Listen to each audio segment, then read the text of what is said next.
This is John Daly on the deck of the Mayflower at Plymouth Harbor, England. High tide and sailing time is here this 6th day of September 1620. But this tragic ship, with its company of 102 desperate, frightened, hounded souls who are displacing their persons from the old world to the new, has not yet sailed. These pilgrims, these refugees for religious freedom and civil rights, are still tied to Europe by a Gordian knot of heartbreaking difficulties. And unless these outlaws from the Church of England can cut that knot before the ebb tide sinks them deeper into danger, the Mayflower may never sail at all for the colony of Northern Virginia, recently renamed New England. The afternoon sun is throwing shadows of gloom on the town of Plymouth behind me. Soon will be... Plymouth Harbor, England, September 6th, 1620. You are there. The exodus of the pilgrims, out of the noose of oppression and persecution, into the arms of an angry sea and a desolate winter continent. CBS takes you back to a little-known but fateful moment in American history. All things are as they were then, except for one thing. You are there. You Are There is based on authentic historical fact and quotation. And now... Plymouth Harbor, England, September 6th, 1620.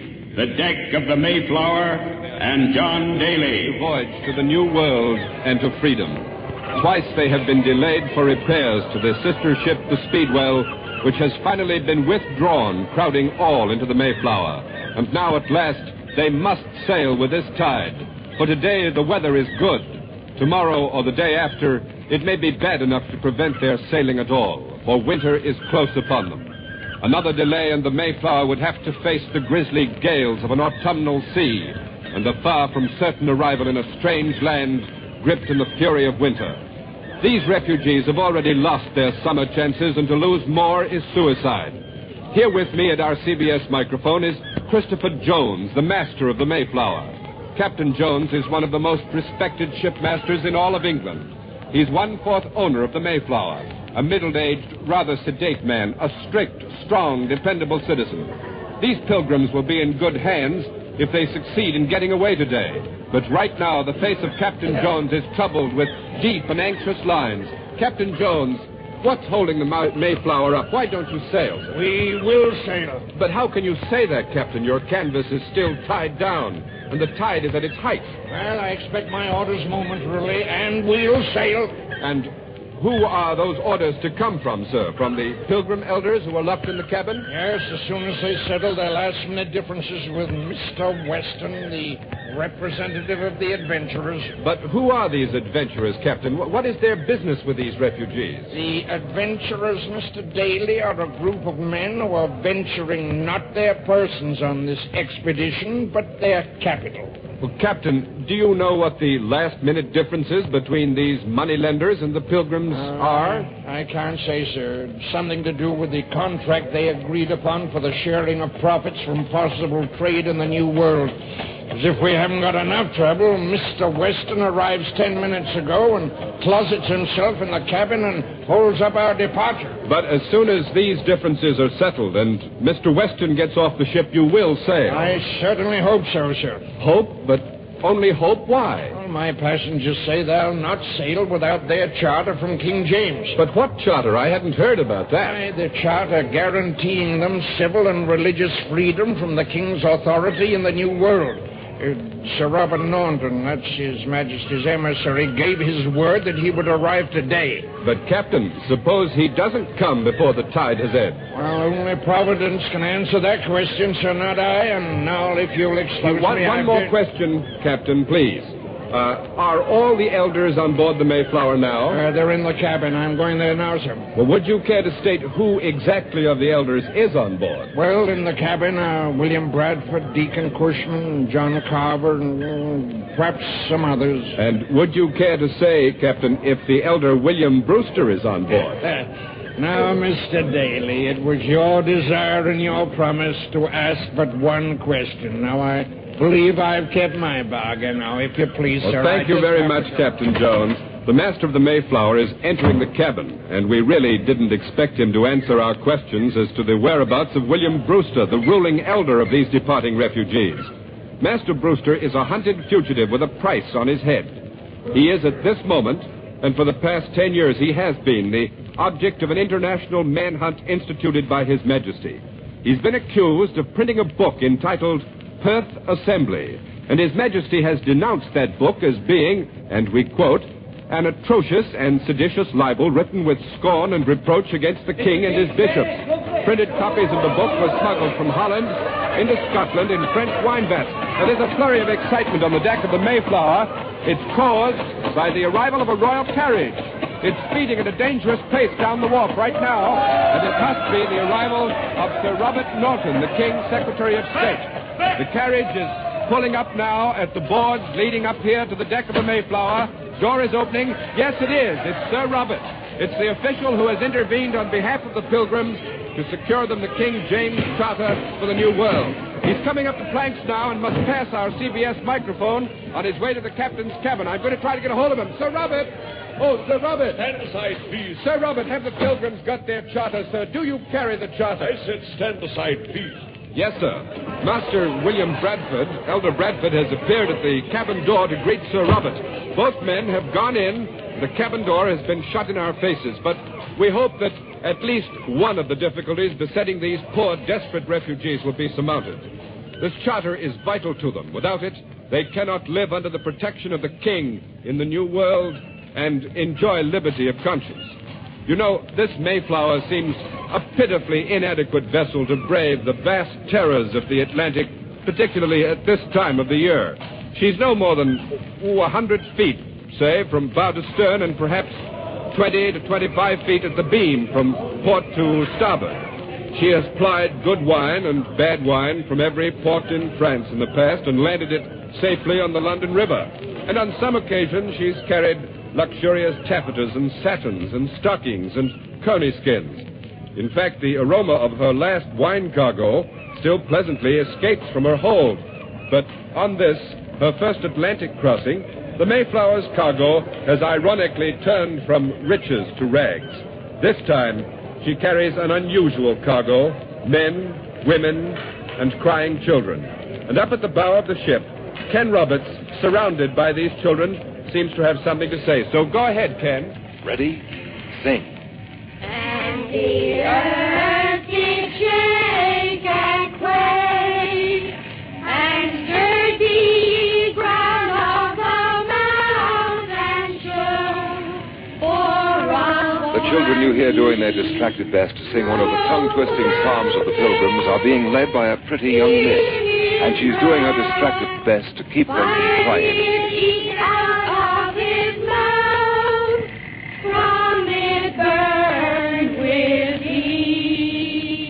Good children, very good. Hush, children. Would you tell us your name, please, miss? Priscilla Mullins. And how old are you, Miss Priscilla? 18. 18. And is your father a religious dissenter, a pilgrim? Oh, no, sir. My father is a shopkeeper from Dorking, Surrey. We are French Huguenots. Well, then why is your family fleeing England if you are not religious dissenters? Only 40-some-odd of the people aboard the Mayflower are religious dissenters. The rest of us are sailing for other urgent reasons. Miss Priscilla, what are those urgent reasons? My father says that there are many on board this ship that flee not the persecution of their souls, but the persecution of their bodies.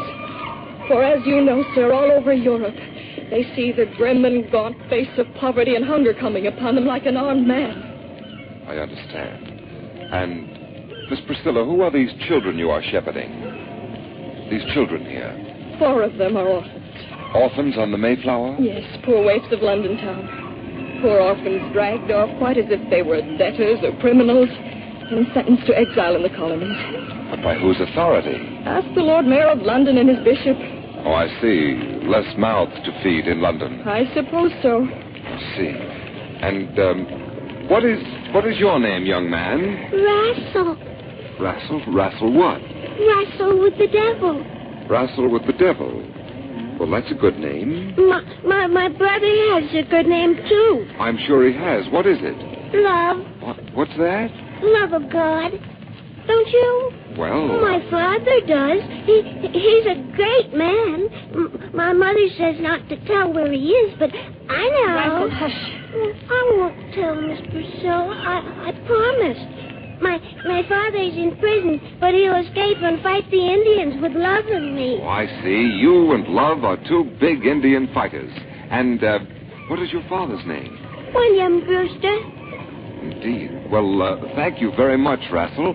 Miss Priscilla, I didn't know these two were Master Brewster's children. Oh, yes, there are two more of us. Two big sisters, Fear and Patience. Of course, Rassel, of course. Fear and Patience. Very appropriate names for the children of William Brewster. Don't you agree, Miss Priscilla? Yes. My fear is that we will not sail. And as for our patience, that is at an end, and so is our money. My father has sold his shop and all our worldly goods. We have burned all our bridges behind us to pursue. I'm sorry, there's a man coming through carrying a barrel. I told you before, miss, to get these children out of here. Do you want their heads bashed in with a barrel? You'll bash no one, you lout. I'm trying my best, can't you see? Come, children. Thank you, Miss Priscilla. Thank you, children. Children and wenches, as if we didn't have enough. Hey, you. Maybe you know when we're going to get underway. Soon, I hope. What's your name? Alden. John Alden. That barrel you've just put down must be pretty heavy. What's in it? The body of William Brewster. In little pieces, I presume. That would be a story for you, eh? But it's only beer. Beer for the sober pilgrims? Would you expect them to drink ye plain water? It's a prolific source of human ills. Oh, they'll remain healthy as long as I take care of their kegs. I'm not a good cooper. Are you one of the pilgrims? Yeah. I'm a cooper out of Harwich. I'm hired on by them to care for their beer, their plain water, and their strong water. That's my task on this voyage. Mm-hmm. And after the voyage? Home again for me. I'm hired on for only a year. But if they let this tide run out much longer, I'll never go. Well, enough of this chatter. This barrel of beer wasn't meant for the sun. Thank you, John Alden. Mr. Alden handles that heavy barrel of beer as if it were kindling wood. Though he can't be more than 20, he's tall, blond, and powerful. The kind of a fellow who's rough and ready with his hands. No doubt that's why the pilgrims hired him. That's why they... Oh, I see the door of the Mayflower's cabin has opened. Sir Robert Norton has just come out, so back to John Daly. Sir Robert, the King's Secretary of State, is willing to tell us now what has happened. Sir Robert, has the charter been granted? I should like to present, if I may, the mind of His Majesty in this matter. Of course, sir, but did His Majesty asked me what profits there may be of such an adventure. By profits, His Majesty meant profits to the realm, I presume. Yes, and I answered fishing. Fishing? Yes, fishing. The departing pilgrims would engage in fishing in the colonies. And did that satisfy the king, sir? It amused him. And he replied, so God have me soul, it's an honest trade. It was the apostle's own calling. I see the king demonstrated his knowledge of theology and of the trade of fishing. Yes. But did he, sir, formally consent to the request for the charter? His Majesty agreed not to molest them should they depart. But he would issue no official seal of protection. Then the charter was not granted. Oh, I wouldn't say that. His Majesty referred them to the Bishop of London and the Archbishop of Canterbury. Good day, sir. Good day, and thank you, Sir Robert. The King's Secretary of State is leaving the Mayflower, but one moment. Oh, Mr. Bradford, we'd like to ask you a few questions. Master William Bradford, in the absence of William Brewster, is the ruling elder of these pilgrims. A rather young elder, I would say, wouldn't you, Mr. Bradford? I am honored that you call me an elder. I am 31 years old, but we pilgrims age rapidly in the king's protection. Well, how old is Master Brewster, sir? Master Brewster is past 50. Oh, I see. Yes, he's the only, shall we say, real elder in our company. The rest of us are mostly around 30. Well, as the present ruling elder, Master Bradford, are you going to follow His Majesty's suggestion that you see the Bishop of London and the Archbishop of Canterbury about the charter? Have my nose split down the middle? No, thank you. I believe we know what the answer of these venerable gentlemen of the Anglican Church would be. But, sir, how can you sail without the charter? To be sure, Mr. Daly, the charter is of great moment to us. Let us not be of too simple a mind about it. Even if we had a seal as broad as a house floor, what is there to prevent the king, if he were disposed to wrong us, from reaching out his long arm even to our new life in America, and they're claiming us under his civil and religious authority. Well, then that means that you will sail without the charter. We sail without the charter. We sail. No, I'll not sail. I'll not sail without our boy. Oh, please, William. Take her away quickly. Take her below. Take her below quickly. Master Bradford, who is that poor woman? My wife. Oh, I'm sorry, sir. But you are leaving your children behind? Our only child. He's scarcely 5. My wife has been mad with grief. Forgive her, please, for she, too, is but a child. But, Master Bradford, other children are going. Why, just a short while ago, we learned that Rassel and Love, the children of William Brewster, are on board. Yes, but there's no space for all to go. We'd planned to sail on 2 ships. We are now all crowded onto one. And some, like my own child, must be left behind, because they are most unfit to bear the brunt of this hard adventure. And thus, like Gideon's army, we are divided, as if the Lord thought we few too many for the great work he had to do.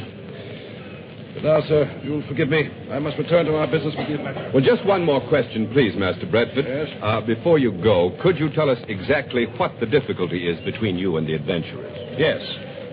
We had agreed that the fruits of our labor and all profits got from traffic, fishing, and trade should be shared equally with the adventurers for a period of 7 years. Yes? Yes. But these bloodsuckers are not content to enslave a man for 7 years. Now they demand 7 days of the week. Well, how many days had you agreed to work? 5. And the other 2 for prayer and for our own profit to build our homes. And moreover, at the end of 7 years, they now demand that our houses and lots be divided with them.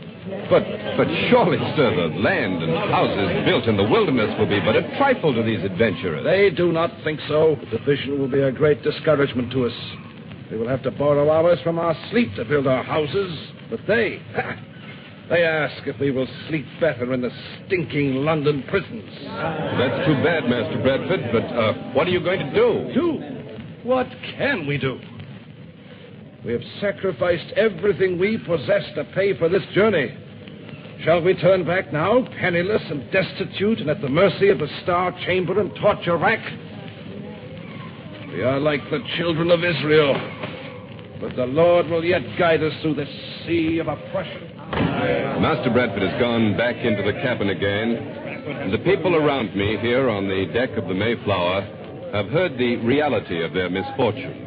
They're discussing it with grim faces and in low tones, and certainly these people have a reason to be grim and unhappy. So many misadventures have befallen them since they first set out for the new world.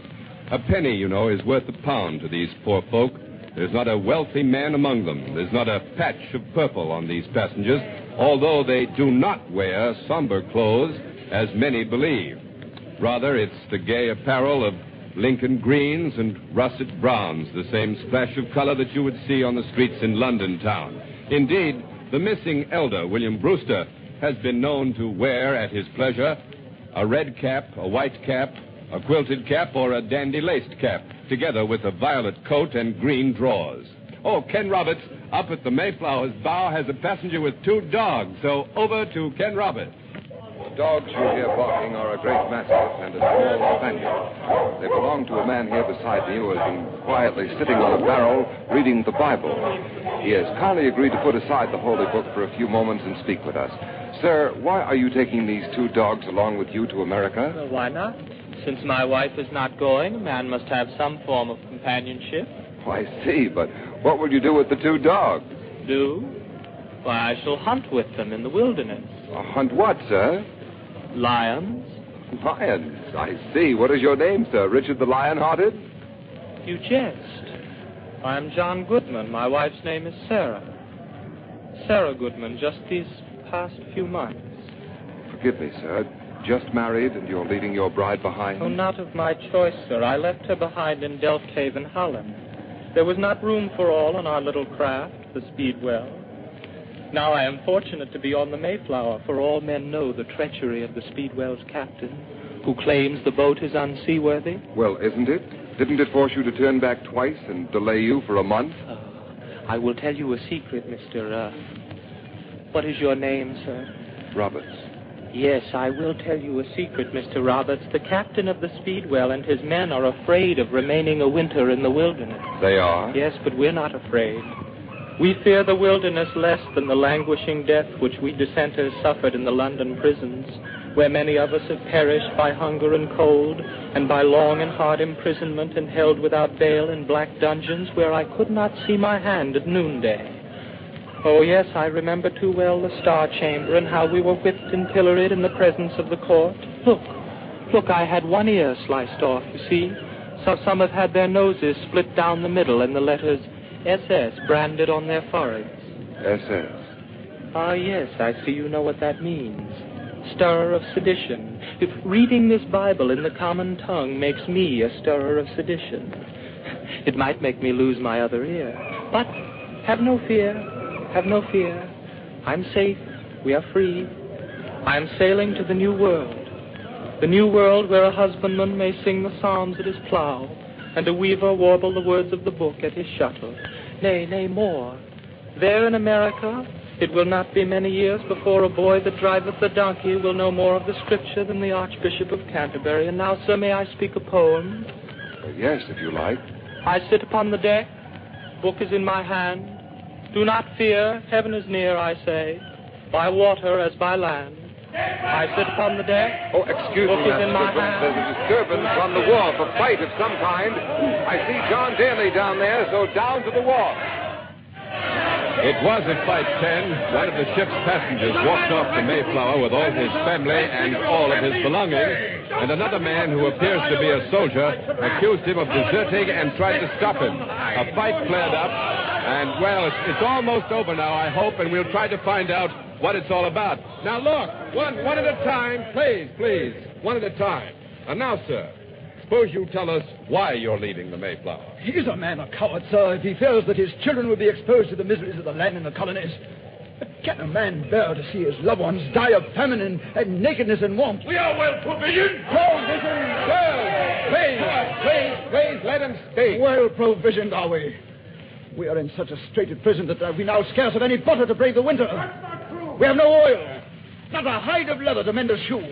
And are we provisioned against the change of air, sir, and the strange diet and the drinking of strange water that will affect our bodies with sore sicknesses and grievous diseases? But there is a physician and surgeon on board the Mayflower, two of them, in fact. And can he save us from the savages? We have muskets. Muskets? How many muskets against a cruel and barbarous and most treacherous people who are most furious in their rage? For I have heard that they are content not only to kill, but delight to torment men by flaying them alive with the shells of fishes. How do you know all of this? I know. They cut off a body piecemeal. They broil it over the coals and they eat the collops of flesh in their sight while still the body lives. You seem to be well informed, sir, about places you've not been to. Aye, sir, verily I am informed. I am informed that the 1,200 immigrants that sailed from England these past 3 months, 1,000 died on the voyage or after their arrival in the Virginia colonies. Now answer that, Captain Shrimp. Who are you calling Captain Shrimp? Just a moment, please. Just a moment. I'll shred him to pieces. Give a living lively. No one can call me Captain Shrimp. Just a moment. My name is Captain Miles Well, Standish. then you are... Calm down, Captain Miles Standish. Captain Shrimp, will you? Aye, Shrimp. Captain Standish is a short, stubby fellow with a flaming head of red hair that now matches the crimson rage in his face. Well, what are you captain of, Captain Standish? I am a military man. You are a Shrimp. I fought with the Dutch against Spain. And any flea that calls me Captain Shrimp will find that I am a little chimney that is quickly fired. And should this cowardly deserter, this pernicious false... Captain Standish, now, Captain Standish, please. By what authority, sir, did you try to dissuade this man abandoning the voyage? Are you an elder? No. But I've been chosen by the elders to preserve order and lead the Pilgrim Army in the New World. You mean you're going to protect them against the savages? I will protect them against any enemy, man or beast. Well, I presume then, Captain Standish, that you are one of these pilgrims. No, sir. I am a Roman Catholic. My task is simply to protect these people, even from such a deserter as this one. I am not a deserter, sir. Please. You've had your say. He is stirring up fear among us. But we will be strong. even though today we are weak. With the help of God, there will come a day when the bees will have honey in their hives. And then they will also have stings in their tails. Excuse me, the Mayflower cabin door has been flung open, and the agent for the adventurers, Mr. Weston, is striding swiftly across the deck. He's coming off the ship and coming down the boards here to the wharf. He looks very angry. Perhaps I can stop him to say a word. Mr. Weston! Mr. Weston! No comment. But, sir, is the Mayflower sailing? Let me by, please. Just one question, please, sir. Has the contract been settled? There is no contract. But, Mr. Weston... I have no time. If they leave, they stand on their own legs. That's Mr. Bradford, sir. He's come out of the cabin and he's coming down the board. Let him come. He'll do no business with me. Bloodsuckers, are we? Are my investors to be called bloodsuckers simply because they want to protect their money? Weston, the new contract you propose is better for thieves and bond slaves than honest men. I bleed for you, Master Bradford, but I'll not risk another penny of the adventurer's capital. I understand. He that ventureth his money hath more power than he that ventureth his person. We've been through all that. If you've nothing newer to say, then let me by. We have a new proposal. Then speak it and be quick. Very well. Here it is. In return for 2 days and every 7 to build our homes, we will agree, if necessary, to guarantee your profits, though it take us more than 7 years. Will that suffice? Then you guarantee our profits. That's reasonable. I think the adventurers will agree. I accept. So be it. Begone then and let us sail. Godspeed. Captain, we sail at once. All on board! Godspeed, Master Bradford. Bradford has gone up the board. Those are on the wharf here are hurrying up after him. Captain Jones has given the order to raise the hook. There's a whirlwind of activity up there on the deck of the Mayflower. Sailors are shouting, leaping up into the rigging. The sails are going up, beginning to belly out into the wind. Captain Jones is wasting not a moment. He means to catch the last full strength of this tide. And now, a surprise in these last minutes before sailing. Elder William Brewster, the fugitive leader of the Pilgrims, the man with a price on his head, is on board the Mayflower and with Ken Roberts. So now, back to the cabin. William Brewster is here, sitting across the table from us in the Mayflower's cabin as it gets underway to the New World. Master Brewster, will you tell us where you have been? Some say I have been to London, some to Scotland, and still others to Holland. All are correct, but for the past hour, as you know, Mr. Roberts, I've been sitting in the hold of the Mayflower. Master Brewster, how do you feel now that finally you're about to sail for a new land? We are departing on a great venture. In the New World, we will establish a new form of living with ourselves and with God. I fervently pray that maybe next year, God willing, the Mayflower will return, perhaps with a cargo of salt fish and pelts, and sell them at a fair profit. And then when she sails again to America, many more families will go with her. Our men will build their own houses and till their own fields, and our women will weave Sunday clothes for their own families. We will all enter our own church and worship in our own way. Please, God. A happy success on your hopeful voyage. And now, Master Brewster, I must go ashore, so Godspeed again. And back to John Daly on the wharf. The lines have been cast off. Captain Jones is urging his crew on to hurry, and there it goes. The Mayflower is sailing. The people here on the dock are waving and weeping. It's a noisy, but at the same time, a tragic scene. Many of these people will not see their friends and relatives for perhaps years. The Mayflower, her sails filling and the wind is heaving through the water, making her way towards the Catwater and the Sound, bound for the New World and New England. The sun is setting against the rolling white clouds. September 6, 1620. The Pilgrims sailed for America to establish the first colony founded on civil and religious liberty.